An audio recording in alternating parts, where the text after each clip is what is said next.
నమస్తే, welcome to our channel. నేను సిరి. మొత్తానికైతే కల్కి టీమ్కి కోర్టు మాత్రం భారీ షాక్ ఇచ్చిందని చెప్పాలి. అది ఎందుకోసం అంటే మూవీ టికెట్ ప్రైజెస్ అయితే ఏవైతే ఇంక్రీజ్ చేశారో దాని గురించి అయితే కోర్టు షాక్ ఇచ్చింది. సో ఈ అంశాన్ని అంటే ఎందుకు ఏం షాక్ ఇచ్చింది ఏంటనేది మనకు చెప్పడానికి, మనకి తెలియజేయడానికి ఈరోజు మనతో పాటు ఉన్నారు స్టూడియోలో ప్రముఖ సినీ క్రిటిక్ దాసరి విజ్ఞాన్ గారు. నమస్కారం అండి. నమస్తే. ఇప్పుడు అయితే మరి కల్కి మూవీ టీంకి కోర్టు అయితే భారీ షాక్ ఇచ్చిందని మనకి తెలుస్తుంది. సో ఎందుకు మరి ఏంటి, ఏ నిర్ణయం తీసుకున్నారు? ఇప్పుడు ఏపీలో డిప్యూటీ సీఎం హోదాలో పవన్ కళ్యాణ్ గారు ఉన్నారు. అండ్ ఫస్ట్ టైం ఆయన పార్టీ గెలిచింది. వాళ్ళ పార్టీకి ఇచ్చినటువంటి హోదా ఏంటి? మన సినిమాటోగ్రఫీ మంత్రిగా కందుల దుర్గేష్. సో అండ్ నిన్నే ఇండస్ట్రీ నుంచి నిర్మాతలందరూ వెళ్ళి ఆయన కలవడం జరిగింది. ఏమని, గతంలో లాగా మన తెలుగు ఇండస్ట్రీ మళ్ళీ బాగుండాలి, ఆంధ్రాలో కూడా అప్పట్లో బోల్డ్ అని షూటింగ్లు అయ్యేవి ఆంధ్రాలో నాన్ స్టాప్గా, ఎక్కడికి వెళ్ళి ఏదో ఒక షూటింగ్ అవన్నీ ఉండేవి.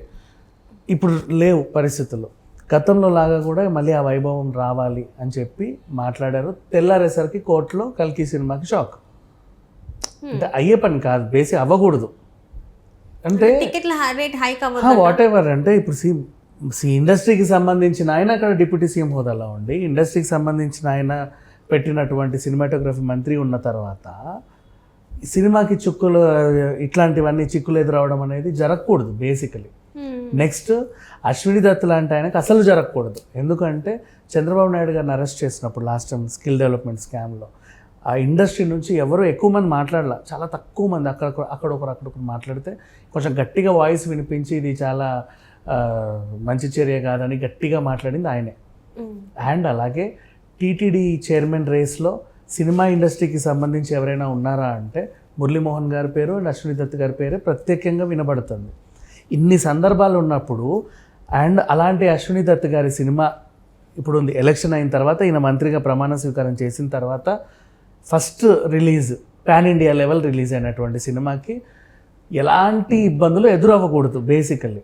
కానీ ఎదురైంది. ఏమని? టికెట్ రేట్లు ఎందుకు పెంచారు అని. నెక్స్ట్ టికెట్ రేట్లు పెంచడం అనేది ఆ సినిమాకి అవసరమే. కొనేవాడికి ఇబ్బంది లేదు, అమ్మేవాడికి ఇబ్బంది లేదు, మధ్యలో కొంతమందికి వస్తుంది. వాళ్ళు సినిమా చూస్తారో లేదో కూడా తెలియదు సినిమాలు. అంటే సామాన్యుడికి అందనంత ఎక్కువగా ఉంది రేట్లు అని వీళ్ళ అభియోగం.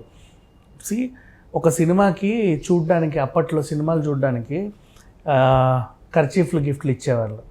కొన్ని పవిత్ర బంధం లాంటి సినిమాలకైతే కుంకుమ బన్నీళ్ళు ఇచ్చేవాళ్ళు. అండ్ గంగోత్రి సినిమాకి గంగా జలాలు ఇచ్చారు. గిఫ్ట్లు కూడా ఇస్తారు సినిమాలు చూడ్డానికి బేసికల్లీ. అంటే ఆ రేంజ్లో ఉంది. అప్పుడు సామాన్యులు వచ్చారు గిఫ్ట్లు తీసుకోవడానికి. అవునా? రేట్లు పెంచినా కూడా సామాన్యులు వస్తారు. మొన్న నువ్వు టికెట్ రేట్లు తగ్గించావు, 5 రూపాయలకి 10 రూపాయలకి పెట్టావు. అంటే ఏసీ ఖర్చులు కాదు కదా, ఊడ్చిన ఖర్చులు కూడా రాలా. అప్పుడు జనాలు వచ్చారు సినిమా చూడడానికి. లగ్జరీ అనుకుంటాను అంటే సామాన్యుడు వెళ్తే 2,000 ఎక్కువ అయిపోతున్నాయండి, టికెట్ రేట్లు మరీ చాలా విపరీతంగా ఉన్నాయని ఒక గొడవ. కొన్ని టికెట్ రేట్లు తగ్గిస్తే ఫుడ్ ఎక్కువగా అమ్ముతున్నారు, సమోసాల రేట్లు ఎక్కువ ఉన్నాయి, బర్గర్ల రేట్లు ఎక్కువ ఉన్నాయి, ఫ్రెంచ్ ఫ్రైల రేట్లు ఎక్కువ ఉన్నాయని ఇంకొక గొడవ. ఇప్పుడు టికెట్ గురించి మాట్లాడుకుంటే పాన్ ఇండియా లెవెల్లో ఒక సినిమా రిలీజ్ అయింది, 500 కోట్లు ఖర్చు పెట్టాడు ఒక నిర్మాత. ఆయనకు వెనక్కి తీసుకోవాల్సిన అవసరం ఉంది. అదొక బిజినెస్ అంతే. ఒక బిజినెస్కి మనం ఎంత ఎంట్రీ పెడతామని ఎవరు అడగకూడదు. ఇప్పుడు నేను అదొక ఈవెంట్లా చూడు. ఫర్ ఎగ్జాంపుల్ నేను ఒక ఈవెంట్ని ఆర్గనైజ్ చేశాను, ఓకేనా? ఎంట్రీ టికెట్ నేను ఎగ్జిబిషనే, ఫర్ ఎగ్జాంపుల్ ఆ జెయింట్ వీల్ ఉండే ఎగ్జిబిషన్ కొన్ని చోట్ల 50 ఉంటుంది, కొన్ని చోట్ల 100 ఉంటుంది, కొన్ని చోట్ల 200 ఉంటుంది ఎంట్రీ టికెట్. అడగకూడదు దాన్ని. అది వాళ్ళ థీమ్కు తగ్గట్టుగా వాళ్ళు నిర్ణయించినటువంటి అమౌంట్. ఇప్పుడు అదే సినిమా 500 కోట్ల బడ్జెట్ సినిమా చూస్తున్నావు కాబట్టి నీ గ్రాండియర్ ఉంటుంది కదా. ఇప్పుడు చిన్న ఎగ్జిబిషన్ అనుకోమా, ఒక జెయింట్ వీల్, ఒక ఉయ్యాలు ఉంటుంది అంతే, 4 స్టాల్స్ ఉంటాయి, దాని ఎంట్రీ టికెట్ 10 రూపాయలే ఉంటుంది. పెద్ద థీమ్ ఎగ్జిబిషన్ అవుతుంది ఇప్పుడు కూకట్పల్లిలో, అదేంటిది అక్వేరియం, దాని పెట్టుబడి ఎక్కువ కాబట్టి వాడు రిటర్న్ తీసుకోవాలి కాబట్టి సేమ్ దాని టికెట్ రేట్లు కూడా ఎక్కువ. ఇప్పుడు సినిమా కూడా 1000 జస్ట్ 1 కోటి రూపాయల సినిమా అనుకో, ఇప్పుడు చిన్న సినిమా బలగం లాంటి సినిమా వేసావు, నువ్వు టికెట్ 100-150 పెడితే పర్లా. కానీ 500 కోట్ల సినిమా ఇక్కడ గ్రాండియర్ పెరిగింది కాబట్టి దాని టికెట్ రేట్ కూడా పెరుగుతుంది. అంటే లోపల నువ్వు ఏమేసినా నువ్వు రూపాయికే అమ్మాలంటే కుదరదు. దాని లెవెల్కి తగ్గట్టుగా ఛార్జెస్ ఉంటాయి. అది ఎవరైనా అర్థం చేసుకోవాలి. ప్రేక్షకులకు తెలుసు ఆ విషయం. కానీ వీళ్ళు ఏంటంటే ఒక లా ప్రకారంగా వస్తారు. సినిమా థియేటర్ సామాన్యుడు వెళ్తున్నాడు ఫ్యామిలీతో వీడికి ఇంతకే ఉండాలి. సో వీళ్ళు ఆ క్యాలిక్యులేషన్స్ పెట్టుకుంటారు. అవి ఉండకూడదు. అంటే లోపల ఎంత గ్రాండియర్ ఉందో దానికి తగ్గట్టు ఉంటుంది ఈ ఎంట్రీ కూడా. సేమ్ అదంతే. నువ్వు ఇంకా అందుకే ఈవెంట్ ఎగ్జాంపుల్ చెప్పాను నేను. ఇప్పుడు అదే ఒక 10 ఎకరాల విస్తీర్ణంలో ఉండే థీమ్ పార్క్ అనుకో, ఇప్పుడు వండర్లాకు ఉండే రేట్ ఎంత ఉంటుంది? ఓ 1200 ఉంటుంది. రామోజీ ఫిలిం సిటీకి 2000 ఉంటుంది. అంటే లోపల నీ లగ్జరిటీ ఎంత పెరిగితే నీకు అంత టికెట్ రేట్ కూడా అంత పెరుగుతూ ఉంటుంది. నువ్వు అంత యూటిలైజ్ చేస్తున్నావు కాబట్టి. సేమ్ తెర మీద కూడా అంతే. నువ్వు గ్రాండియర్ ఎంత పెరిగితే, ఆ విజువల్ ఎక్స్పీరియన్స్ నీకు ఎంత పెరిగితే రేటు కూడా అంతే ఉంటుంది. తీసుకోవాలి, అది తీసుకోవాల్సిన అవసరం కూడా ఉంది. అంతే, ఖచ్చితంగా తీసుకోవాలి. ఏం ఉండదు లోపల. ఓ అమ్మాయి అబ్బాయి మాట్లాడుకుంటూ ఉంటారు, కాసేపు బైక్ల మీద తిరుగుతూ ఉంటారు, 2 పాటలు వస్తే ఫ్యామిలీ, ఈ ఇల్లు లేకపోతే ఆ ఇల్లు, ఒక పార్కు ఒక పాట, సరిపోయింది. ₹1,00,00,000 సినిమా. దానికి 150 టికెట్ పెట్టి చూస్తున్నావు. డన్. అదే అక్కడ గ్రాండ్. నీకు కొత్త ప్రపంచం చూపిస్తున్నాడు, ఇంకో గ్రహం చూపిస్తున్నాడు, ఇంకేవో వింతలు చూపిస్తున్నాడు. ఇప్పుడు కల్కి సినిమా ఏంటి? శంబాల నగరం నుంచి నీకు తెలియనివేంటి ఇవన్నీ వింతలు. నెక్స్ట్ ఈ జన్మ నీకు మహా అయితే 70 ఏళ్ళకో 60 ఏళ్ళకో 100 ఏళ్ళకో నీ అదృష్టం బాగుంటే 120 ఏళ్ళకో అయిపోతుంది. నీకు 2898 చూపిస్తున్నాడు. మరి అన్నీ నువ్వు చూస్తున్నావు, అదంతా ఎక్స్పీరియన్స్ చేస్తున్నావు, ఆ లోకానికి వెళ్తున్నావు. నాకు టికెట్ రేట్ అదే ₹50 కావాలంటే ఎట్లా, అదే ₹100 కావాలంటే ఎట్లా? నెక్స్ట్ సరే, ఇప్పుడు టికెట్ రేట్లు ఇది.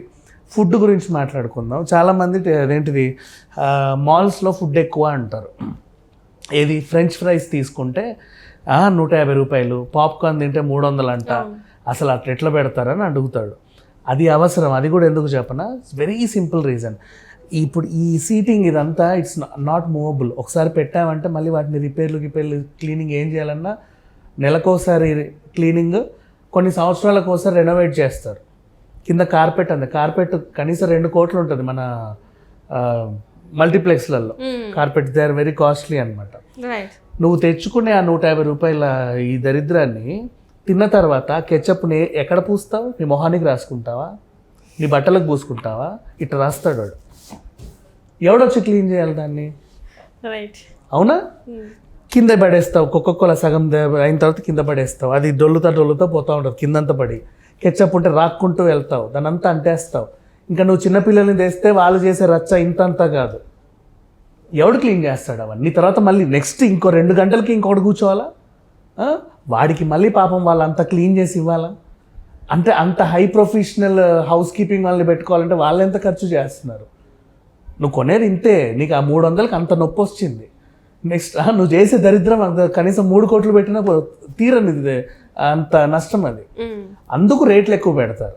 అంటే అందరికీ కలిపి కామన్గా ఒక రేట్ నిర్ణయించుకుంటారు. వాడి నష్టం అది. ఇప్పుడు వాడు ఏం చేస్తాడు?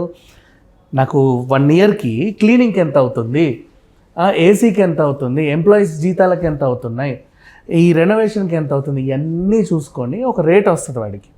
నేను టికెట్ ఇంత పెడితే కానీ నాకు వర్కౌట్ అవ్వదు, నేను ఫుడ్ ఇంత కమ్మితే కానీ నాకు వర్కౌట్ అవ్వదు. ఇది బేసిక్ కామన్ సెన్స్. ఇది ఖచ్చితంగా టికెట్ల ఇంకా చెప్పాలంటే ఫుడ్ రేట్లు ఇంకా డబల్ చేసినా నష్టం లేదు. మీరు తినకండి. మీరు తింటే వచ్చే నష్టం వేరు, మీరు తినకపోతే వచ్చే నష్టం ఏం లేదు. తినకపోతే మహా అయితే ఆ స్టాల్స్ వాళ్ళు కొంచెం నష్టపోతారేమో, కానీ నువ్వు తింటేనే వాళ్ళకి నష్టం థియేటర్కి. Right thank you so much అండి విజ్ఞాన్ గారు.